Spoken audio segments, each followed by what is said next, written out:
ഞാൻ കുന്നംകുളം സ്ഥാനാർത്ഥിയാണ്. പക്ഷേ എൻ്റെ നാട്ടിൽ ഫസ്റ്റ് വോട്ട് ചെയ്യാൻ വേണ്ടി ഇവിടെ എത്തി വോട്ട് ചെയ്തു. ഇനി കുന്നംകുളത്തേക്ക് പോവുകയാണ്. ഇവിടെയും കുന്നംകുളത്തും തവനൂരും ഒക്കെ നല്ല ശുഭപ്രതീക്ഷയിലാണ്. ഏതായാലും ഇത്തവണ UDF 100-ൽ പരം സീറ്റുകൾ വാങ്ങി അധികാരത്തിൽ വരും. 100-ൽ കൂടുതൽ തന്നെ ഉണ്ടാവും എന്നുള്ളതാണ് ഞങ്ങളുടെ കണക്കൂട്ട്. കേരളത്തിലെ ജനങ്ങൾ 10 വർഷത്തെ ഇടതുപക്ഷ ഗവൺമെന്റിനെ വെറുത്തിരിക്കുകയാണ്. അത് വോട്ടായി പ്രതിഫലിക്കും എന്നുള്ളത് ഞങ്ങളുടെ വിചാരം, ഞങ്ങളുടെ ധാരണ.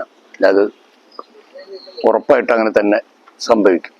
ശബരിമല അയ്യപ്പനടക്കം കക്കാൻ ശ്രമിച്ചവർ, കുട്ടികളിൽ രാസലഹരി കഴിഞ്ഞ 10 വർഷമായി പടർത്തിയവർ, അതുപോലെ തന്നെ കരുവന്നൂരൊക്കെ കേരളം ചർച്ചാ വിഷയമാക്കിയിരിക്കുകയാണ്.